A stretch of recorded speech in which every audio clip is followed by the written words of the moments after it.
Uma realidade incômoda é que nós não controlamos boa parte da forma como nós nos sentimos. Nós temos um pensamento que modula a intensidade dos nossos estados afetivos, dos nossos estados emocionais de humor, mas o que eu falo aqui é com base na neurociência cognitiva, e isso é bem estudado já e bem respaldado, mas que boa parte de todo o nosso processamento informacional, da forma como a nossa vida mental se dá, não é consciente.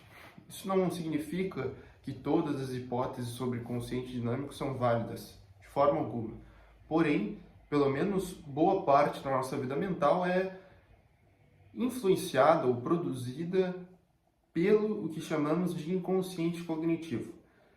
Isso nos leva a uma realidade, uma verdade incômoda que nos convoca apenas a aceitá-la, muito mais do que tentar mudá-la, modificá-la ou qualquer coisa do tipo, que é a de que não temos controle de boa parte dos nossos estados emocionais, pelo menos os estados mais primários.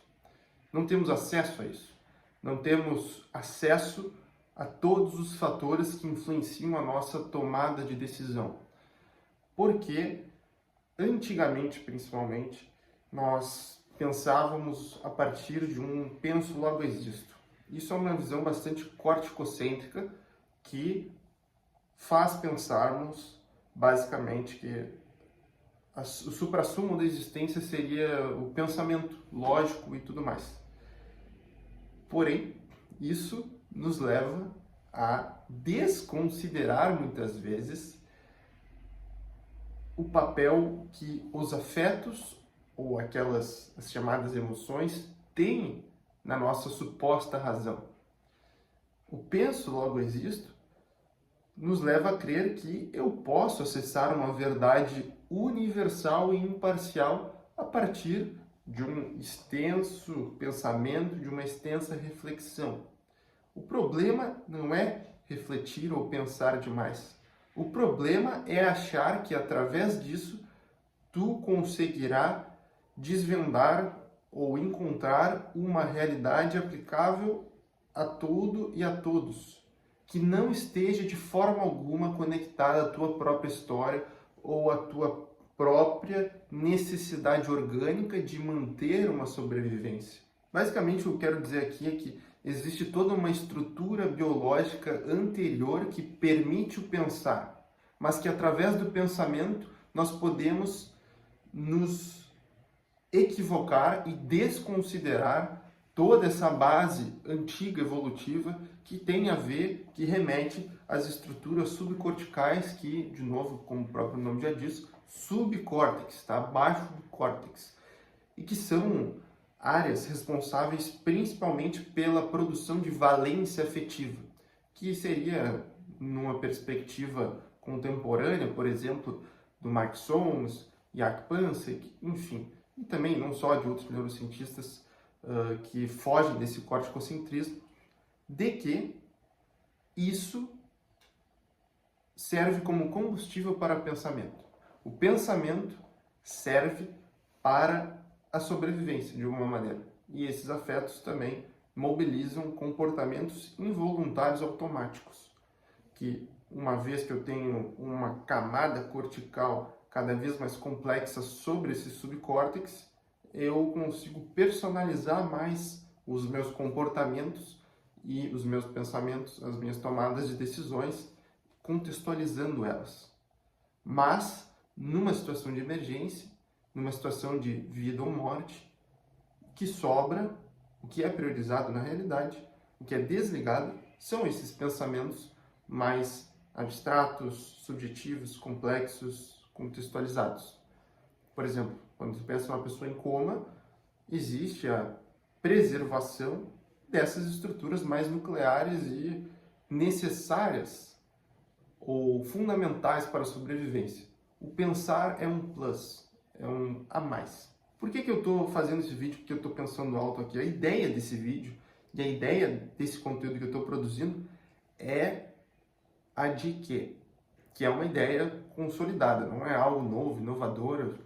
Inovador é a forma como eu estou colocando aqui, talvez, da minha maneira, da minha forma, mas talvez também não seja. mas espero que seja para ti. Mas é o seguinte, não é porque tu não estás percebendo que tu não estás sendo afetado. Se tu partir da ideia de que tu é capaz de identificar todos os elementos e as variáveis que te fazem pensar alguma coisa e te fazem agir de uma determinada forma, tu estás se equivocando, porque essa camada de fatores, de elementos que afetam e que são percebidos pelo teu organismo, mas percebidos pelo organismo não é mentalização, não é poder pensar sobre isso.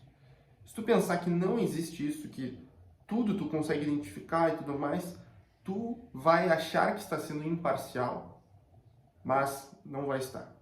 A melhor maneira de chegar perto ou próximo de uma imparcialidade, de uma razão pura, é reconhecer a própria parcialidade. A não percepção de um estímulo não significa a inexistência dele. E existem estudos experimentais, principalmente, mostrando isso. Tem o caso da cegueira cortical. O que é a cegueira cortical? A pessoa não tem dano no olho, mas ela consegue reagir a objetos no ambiente. Porém, ela não consegue declarar a experiência visual dela, porque ela não tem experiência visual. É diferente de uma pessoa cega propriamente, que tem danos, enfim, questões, deficiência visual no olho. Mas a pessoa com cegueira cortical, se vai no oftalmo, analisa o olho, não tem nenhum problema no olho. Qual que é o fator aqui, pessoal? A experiência visual que é capaz de ser declarada exige um tempo de processamento maior do que o tempo de resposta do teu organismo a um estímulo que ele percebeu anteriormente. São dois modos de processamento informacional, digamos, que ocorrem simultaneamente também no cérebro, no nosso corpo, porém, um demanda mais tempo do que o outro. No caso, o processamento da experiência visual demora mais tempo do que tu reagir a esse objeto. Não sei se já aconteceu contigo, de alguém jogar um objeto na tua direção e tu reagir, desviar automaticamente desse objeto, sem mesmo pensar sobre isso. Porque o pensar sobre isso demanda um pouquinho mais de tempo e demanda mais energia também.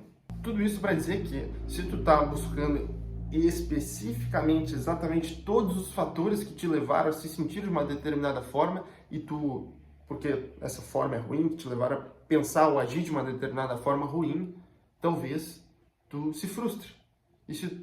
Por quê? Se tu não encontrar resposta satisfatória, talvez tu invente uma resposta satisfatória que pareça fazer sentido, ou alguém invente para ti e tu aceite aquilo, ou tu vai se frustrar porque tu não vai encontrar e tu vai achar, caramba, eu estou tentando encontrar um sentido lógico, racional, para que eu tenha agido de uma determinada forma, sendo que isso não existe, talvez. Porque a própria necessidade de achar um sentido é uma premissa, já é uma premissa. E isso vai te levar ao erro.